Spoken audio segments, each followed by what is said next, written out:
नमस्ते बच्चों, एक बार फिर से आपका शिक्षा सागर की इस ऑनलाइन प्लेटफॉर्म में स्वागत है। बच्चों, आज की क्लास में हम ग्रेफाइट के बारे में बात करेंगे। कार्बन के अप्रारूप में पहला हमने हीरे के बारे में पढ़ लिया था, अब दूसरा क्या है? ग्रेफाइट है। ग्रेफाइट, अब देखो ग्रेफाइट क्या होता है। ग्रेफाइट मैंने आपको कल बताया था, पिछली वीडियो में बताया था कि पेंसिल के अंदर जो नुक जो ब्लैक कलर का जो वो नुक होता है जिससे हम लिखते हैं उसको हम ग्रेफाइट कहते हैं ना। तो ग्रेफाइट की संरचना कैसी होती है और ग्रेफाइट में क्या गुण पाया जाता है, तो वो सारी चीज़ों के बारे में बात करेंगे। अब इसमें देखो, हीरे में तो प्रत्येक कार्बन परमाणु 4 अन्य कार्बन परमाणुओं के साथ आवंधित होता है। अब ग्रेफाइट में क्या होता है पता है? ग्रेफाइट में प्रत्येक कार्बन परमाणु कार्बन के अन्य 3 परमाणुओं के साथ एक ही तल में आवंधित होते हैं, है ना। एक ही तल में आवंधित होते हैं, इसे हम क्या कहते हैं? मतलब इससे ग्रेफाइट की संरचना बनता है। अब समझना थोड़ा इसको अच्छे से, इसके चित्र को भी अच्छे से समझेंगे और चित्र इंपॉर्टेंट भी है इसका ना, आ सकता है एग्जाम में, तो समझना। देखो ग्रेफाइट में पहले होता क्या है उसके बारे में अगर बात करें तो ग्रेफाइट में कार्बन के प्रत्येक परमाणु कार्बन के प्रत्येक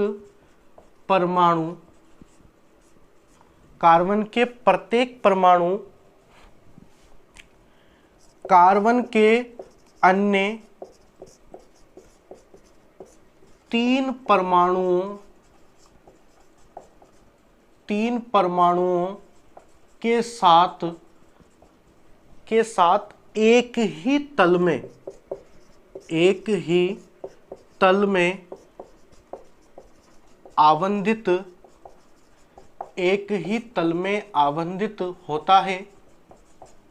ही तल में आवंधित होता है, ठीक है। और इससे जो संरचना बनता है उस संरचना को हम क्या कहते हैं? ग्रेफाइट कहते हैं। तो ग्रेफाइट में क्या होता है? ग्रेफाइट में कार्बन के प्रत्येक परमाणु कार्बन के अन्य 3 परमाणुओं के साथ एक ही तल में आवंधित होता है। इसकी संरचना से और अच्छे से समझ में आएगा। पहले इसको थोड़ा हम समझ लेते हैं। देखो ग्रेफाइट में क्या क्या गुण होता है उसके बारे में हम बात कर लेते हैं। अब ग्रेफाइट में देखो, हीरे में तो क्या होता है? हीरे में सभी कार्बन परमाणुओं के मध्य, मतलब कार्बन के जितने भी बंध होता है वो सारे एकल बंध पाया जाता है, जबकि ग्रेफाइट में एक द्विबंध भी पाया जाता है ना। मतलब कार्बन के एक कार्बन में, मतलब कार्बन के बीच में 3 बंध तो पाए जाएंगे क्योंकि 3 कार्बन परमाणु के साथ जुड़ रहा है, तो उनमें से एक द्विबंध भी पाया जाता है। तो इसमें हम क्या बोलेंगे? इसमें एक बंध द्विबंध होता है। प्रत्येक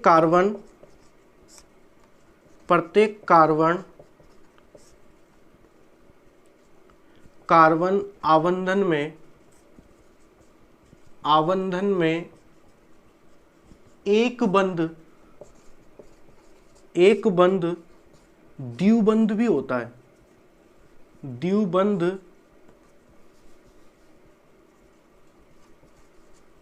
द्विबंध भी होता है, ठीक है। उनमें से एक बंध क्या होता है?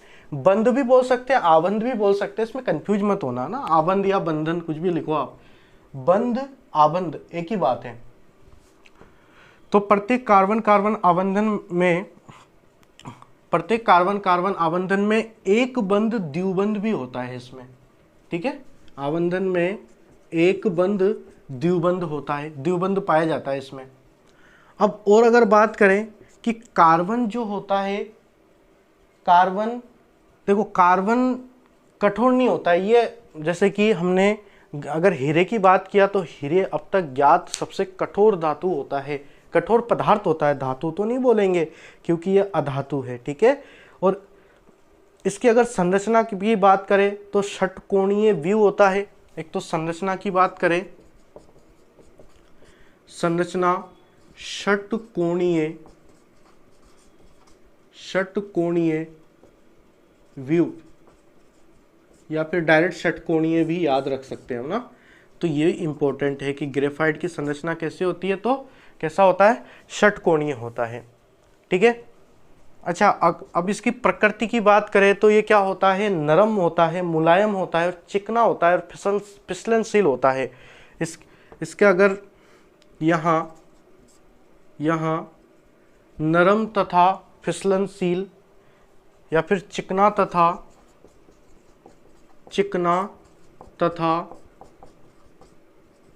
फिसलनशील होता है। अच्छा, ग्रेफाइट की अगर विद्युत धारा की चालकता की मैं बात करें तो ग्रेफाइट विद्युत धारा का चालन करता है। याद रखना है इसको कि ग्रेफाइट विद्युत धारा का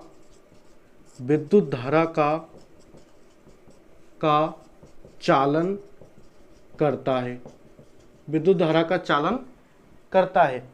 अब ग्रेफाइट विद्युत धारा का चालन करता है, और एक बात इसमें और ध्यान रखना, ये जो है ना ग्रेफाइट विद्युत धारा का चालन करता है, ये अधातु का अपवाद है। अधातु का अपवाद है क्योंकि ये ग्रेफाइट क्या है, अधातु है, जबकि विद्युत धारा का चालन तो कौन करता है, धातु करता है। अब धातु जैसे लोहा हुआ, तांबा हुआ, चांदी हुआ, ये विद्युत धारा का चालन करता है। तो ये अधातु होते हुए भी क्या करता है, विद्युत धारा का चालन करता है। तो इसको हम क्या बोल सकते हैं कि यह अधातु का अपवाद है।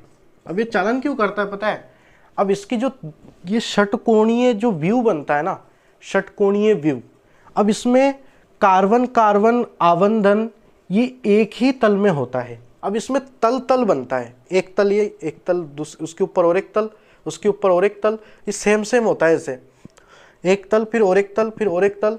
तो इन दो तलों के बीच में गैप पाया जाता है, खाली स्थान पाया जाता है। अब इस खाली स्थान में क्या होता है, खाली स्थान में से इलेक्ट्रॉन का चालन हो जाता है।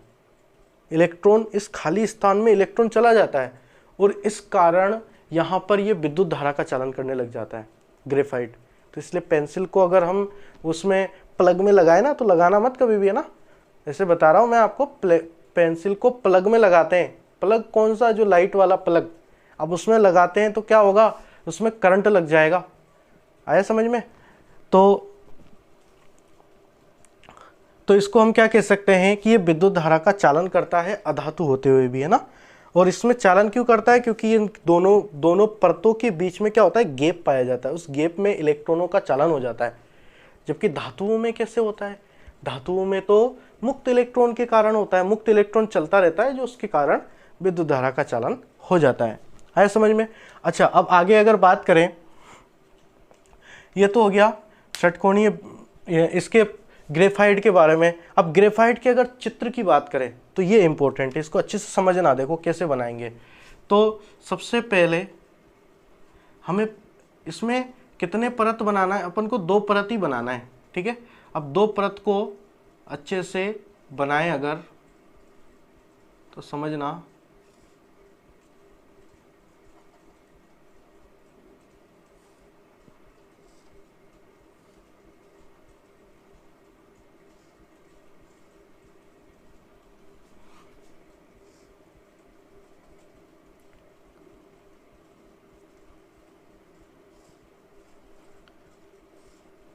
इस प्रकार 2 परत बनेगा इसमें। अभी तो ये पहला परत ही बन रहा है ना, इसके बाद हम दूसरे परत भी बनाएंगे। ठीक है, ये पहला परत बन गया। अब इसमें भी बहुत सारा ऐसे जुड़ता रहता है, इधर से साइड से और जुड़ेगा, इधर से ऐसे जुड़ता रहेगा, मतलब बहुत बड़ा संरचना बनता है ना। हम तो केवल नॉर्मल बना रहे हैं ना। तो अब इसके ऊपर वाला जो परत है, इसके सीध में ही बनाना, ध्यान रखना, इसके सीध में थोड़ा ऊपर बनाएंगे। इसके सीध में यहाँ बनाया, फिर इसके सीध में ये बनाया,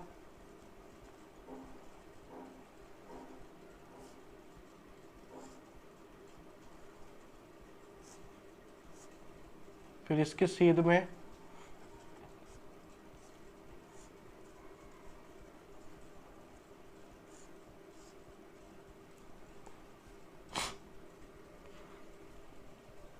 इसके सीध में ये आ जाएगा।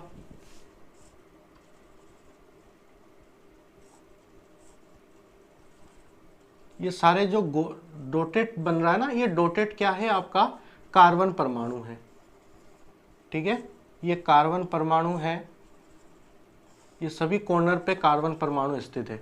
ये गोला इसलिए बनाया गया है, ये डोटेट सभी क्या है, कार्बन परमाणु है ये कॉर्नर पे। और ये तो क्या है, ये बंद है, मान लेते हैं जुड़ा हुआ है इस बंद से।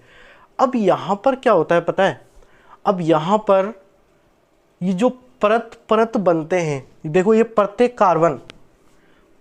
कार्बन इससे समझ सकते हैं, इस यहाँ कार्बन जो है ये 1 2 3 अन्य कार्बन से जुड़ा हुआ है। ये वाला कार्बन 1 2 3 अन्य कार्बन से जुड़ा हुआ है। ये वाला कार्बन 1 2 3 अन्य कार्बन से जुड़ा हुआ है। अच्छा, ये यहाँ पर तो 2 ही लग रहा है, ऐसा क्यों?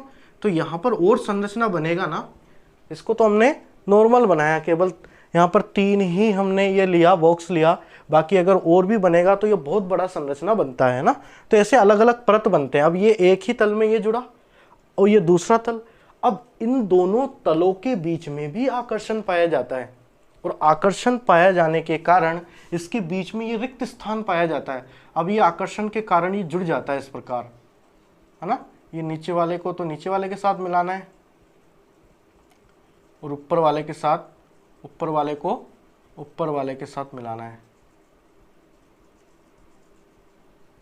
ठीक है, इस नीचे वाले को नीचे वाले के साथ,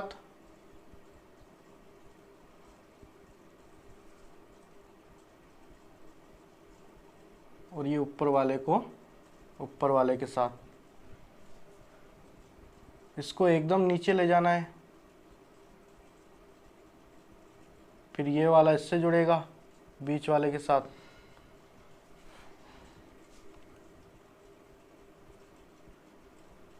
ठीक है, और ये वाला इससे जुड़ेगा, ऊपर वाला ऊपर वाले के साथ।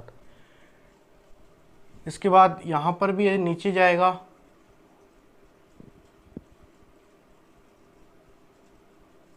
ये वाला बीच वाले के साथ जुड़ेगा, और ये वाला